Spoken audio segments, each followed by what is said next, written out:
taking a look at everything investors need to know about Netflix before the company reports its fourth quarter 2019 financial results after the closing bell on Tuesday, January 21st. So tomorrow at this point, the streaming giant is the first of the big tech firms to report its quarterly earnings results this fourth quarter, and there will be a ton of pressure for Netflix to impress Wall Street, with the stock down about 1% over the last year, which stands in stark contrast compared to the S&P 500 and some of its fellow tech giant peers. But before we get into everything, I want to say, remember, if you have any questions or episode suggestions, please feel free to shoot us an email over at podcasts@zacks.com. Also, make sure to subscribe and leave a review wherever you listen to your podcasts. And make sure to check out our new Zacks.com/promo page for a look into some of our services, portfolios, and more. So quickly, before we jump into Netflix, I want to do an overview of what we know so far from the Q4 earnings season to give people some perspective of what to expect from Netflix, and then we're going to look ahead just a little bit of what to expect in 2020. So as of Friday afternoon, we had results from 44 S&P 500 members for what we consider at Zacks their fourth quarter earnings. And total earnings were down about 4% from the year ago period for these companies on about 4% higher revenues. And then if we look ahead to all of fiscal 2019, earnings are expected to fall 1.8% on 2.7% higher sales. And this is coming against a really hard to compare 2018, which was boosted by the tax cuts. So in 2018, earnings grew by over 23%. So that's why 2019 was always going to be a very hard period for these corporate earnings. And then if we look ahead to 2020, earnings are then expected to rebound and climb 8% in fiscal 2020 on about 4% higher sales. So that's the brief earnings picture, and now we're going to go ahead and take a look at what's going on with Netflix. So Netflix is the worst performing of the FANG stocks, which is Facebook, Alphabet, Amazon, Apple, Netflix, and Google. Actually, I already mentioned Apple, or Alphabet. So you know the FANG stocks. Sorry, I butchered that right there. So they're the worst performing one over the last 12 months, and it's hardly even close. Netflix stock is down 1%, while the S&P 500 is up 25%. Apple's up 100%. Facebook is up 50%. Google's up 43%. Amazon is up 10%. So that makes Netflix 1% decline. Just look all the much worse compared to its FANG peers. But if we take a step back, Netflix was one of the best performing stocks of the 2010s. It was up over 4,500% in the last decade, which crushes the next closest of those FANG stocks. Amazon was up 1,400%. So obviously, the question now is going to become, was 2019 just a blip on the radar for Netflix with just an underwhelming performance, or is it a sign of much worse things to come for the stock that had been one of the best performing stocks over the last decade?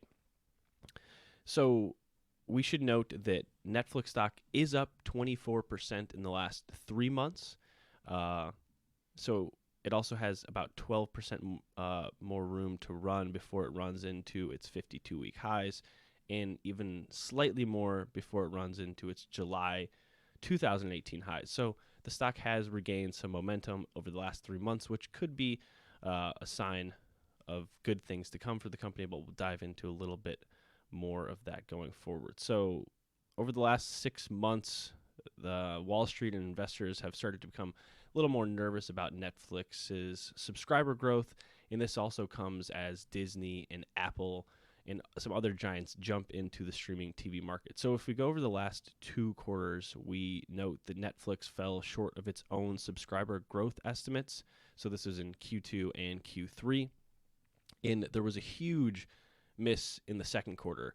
The company had projected that it would pull in 5 million new subscribers, and then it ended up adding only 2.7 million new subscribers, so fell over 2 million short of its own subscriber estimates, which it's fallen short of its own estimates by significant amounts before. It fell short by roughly a million 3 times over the last 3 years. But then that next quarter, after a big miss, it would come out with a huge beat that next quarter. So after they missed in Q2 of 2018, they then blew out their own results or own estimates by over a million that next period. And this is what most people were expecting in Q3, but instead they missed again. It was a much smaller miss, but they're coming off back-to-back subscriber estimate misses, which is obviously not a good thing and something that really worried Wall Street. So we should note, though, despite all of the recent setbacks and some of the growth worries, the company is still by far the largest streaming TV player in the world. It expects to add 7.6 million new users during the fourth quarter, with 7 million of those users expected to come from its international segment. And this is another thing that investors need to pay close attention to, is their growth really slows in the United States. So anything outside of the U.S. is where most of their growth is going to come going forward. So they're expected to close 2019 with approximately 166 million subscribers around the world.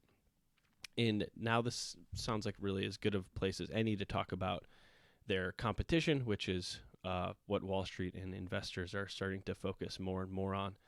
Amazon Prime, they have approximately over 100 million users, though. Jeff Bezos and Amazon don't break that out as much. And Hulu, which is now actually controlled by Disney, last reported around 30 million users. So obviously Netflix is far bigger than those two players. But then if we jump into Disney Plus and Apple, those are the companies that down the road people are looking at to maybe compete a little bit more closely with Netflix as well and maybe steal some users. So we should just give a brief overview of what Disney Plus is, because this is something that analysts will definitely ask executives at Netflix about tomorrow on their earnings call. So Disney Plus launched in mid-November of 2019 at $7 a month, $6.99 per month, and users have access to all of its namesake Disney brand content, Pixar, Marvel, Star Wars, National Geographic, and more. And this was bolstered by its massive Fox deal. And then the company also offers a bundled package, which is Disney Plus, ESPN Plus, and ad-supported Hulu for $12.99 per month. And that's a notable figure, because that $12.99 per month is the same cost as Netflix's most popular standard plan. So Disney's offering their Disney Plus, ESPN Plus, and Hulu for the same price as what Netflix is offering their standard plan for.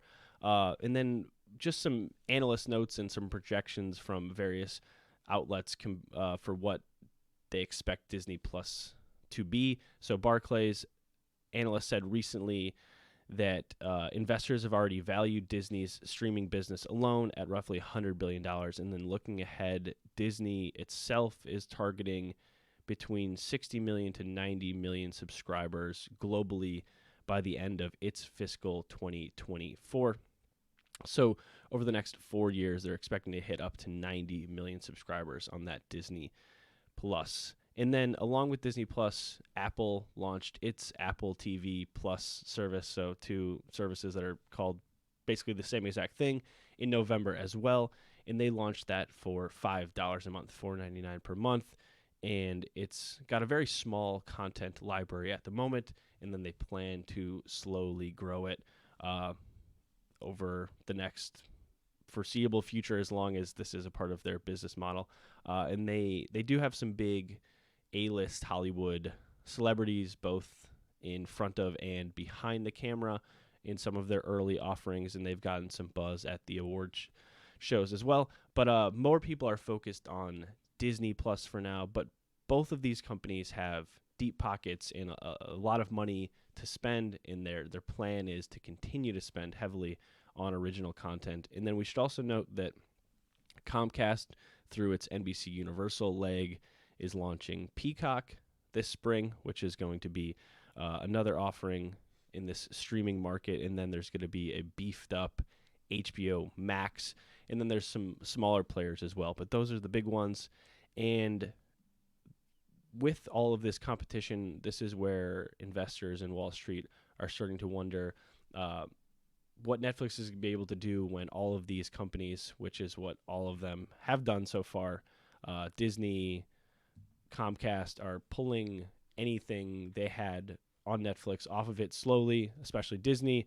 Comcast is taking back some of its big programming. So over the next couple, so recently Netflix will see 3 of its most watched shows, which are The Office, Friends, and Parks and Recreation, all leave its U.S. library over the next few years for what are soon to be rival platforms. And we should note, though, that, and this is something I think sometimes gets a little forgotten in when they talk about how much original content Netflix has had, even before Disney started pulling some of their content, is that roughly 70% of their total viewing minutes, and this is based on Nielsen data, comes from what is called library programming. So something that Netflix is not original to Netflix in any way. So we'll see if down the line, if the shows that people just love to kind of sit around and binge watch, these 20-minute comedies, Office, Friends, Parks and Rec, things like that. Once those all leave, we'll see how that affects Netflix in any way. And this is a reason why Netflix decided to pay a bunch of money to get Seinfeld on their platform in the U.S. soon enough. So they see that library content as being pretty vital as well. And now we're going to go ahead and take a look at some other Netflix fundamentals, because the competition is really we're going to know more over the next year or so as more people, or maybe less people than expected, sign up for Disney Plus and Apple Plus and see what this Peacock service is all about, and then the new beefed up HBO Max. So unlike the streaming music market, where companies like Amazon and Apple and Spotify are all pretty much offering the same exact content library, the streaming TV companies have to have their own compelling TV shows and movies to stand out in what's going to now be a really crowded market. And Netflix has, of course, then spent billions of dollars on its own original content, and it's taken on debt to do that. And obviously, some of its content has been a hit. They have some movies that are nominated for Oscar Best Pictures this year, and they've gotten some buzz at the Emmys as well. And this is I'm just going to throw out my opinion. I feel like, in general, for how much original content Netflix has out there, a lot of it is pretty underwhelming.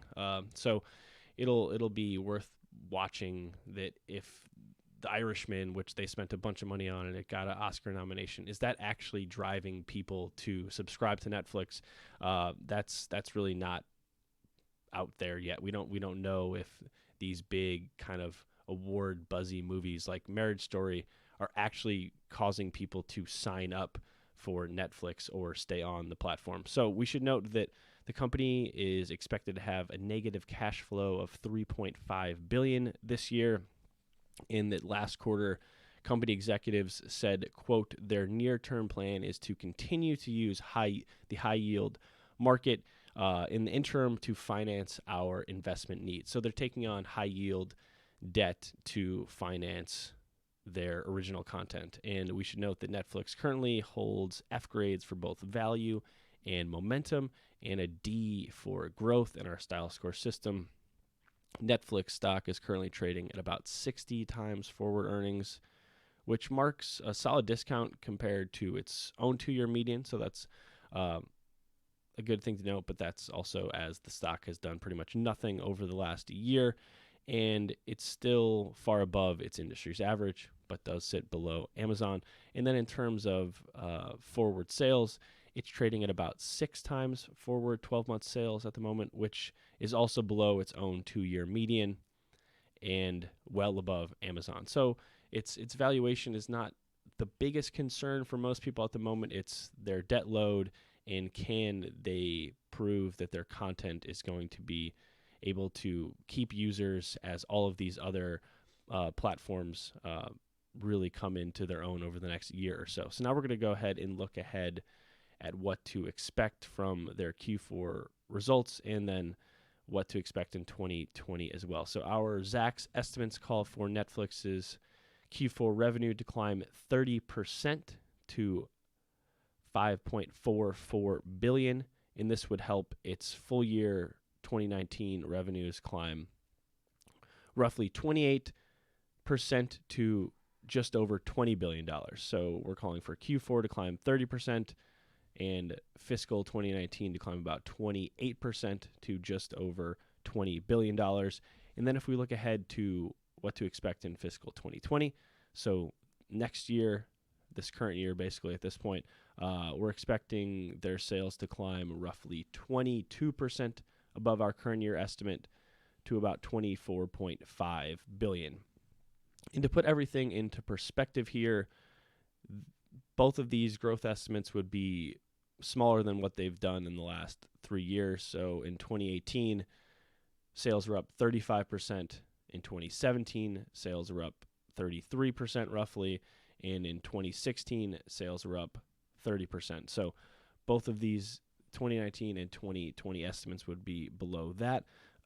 But if we look back a little bit farther, this 28% and 22% growth figures we're calling for are not anything they haven't done before. So during this decade-long run, the company has had growth that comes in at a similar pace to that 22 and 28%. It's just that the last 3 years, the company had growth of about 30% or more. So now if we go ahead and look at what to expect on the earnings front, we're calling for their adjusted Q4 earnings to soar over 70% to 51 cents per share. And this estimate is up about 1 cent in the last week. So that's a positive sign, but we should note that our consensus estimate for earnings is down from where the estimate was before it released its Q3 results. So it's trended in the wrong direction. And then overall, its adjusted fiscal 2019 earnings are expected to climb about 25%. And then in 2020, we're calling for another 63% growth on the bottom line on an adjusted basis. So some solid bottom line growth as they continue to grow on the top line, but people are more looking forward to what is going on that subscriber growth, their debt, and what they have to say about this competition. And then in terms of when they report, we should note that over the last 8 periods, the company has beat our bottom line estimates, and the stock does trade relatively heavily around earnings. So Netflix shares have moved by an average of around 7% after their last 8 earnings releases, and this is either up or down. So Netflix stock popped about 3% in the days following its Q3 report, and then in Q2, when they had that big subscriber miss, the stock fell about 11% during that stretch after they released their earnings. So that's what they've done the last several periods. So the stock certainly is one that seems to trade pretty heavily around earnings.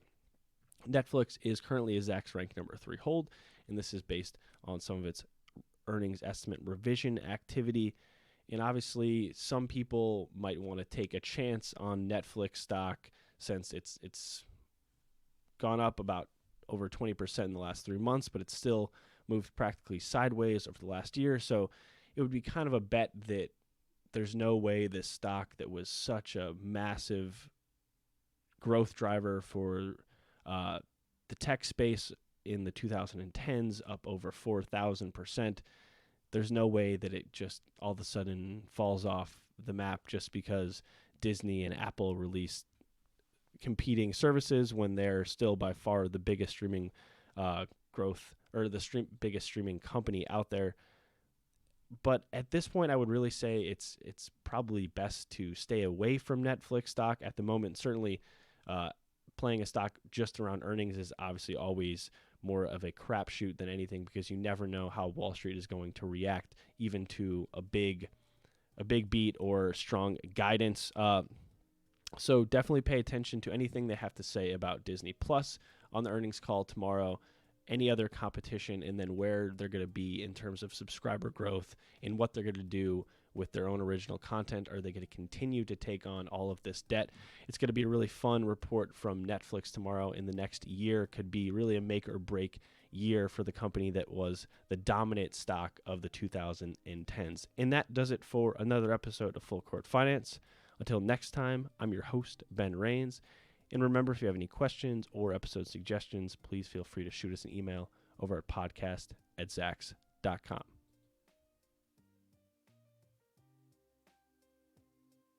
This material is being provided for informational purposes only, and nothing herein constitutes investment, legal, accounting, or tax advice, or a recommendation to buy, sell, or hold a security. Do not act or rely upon the information and advice given in this podcast without seeking the services of competent and professional legal, tax, or accounting counsel. Publication and distribution of this podcast is not intended to create, and the information contained herein does not constitute an attorney-client relationship.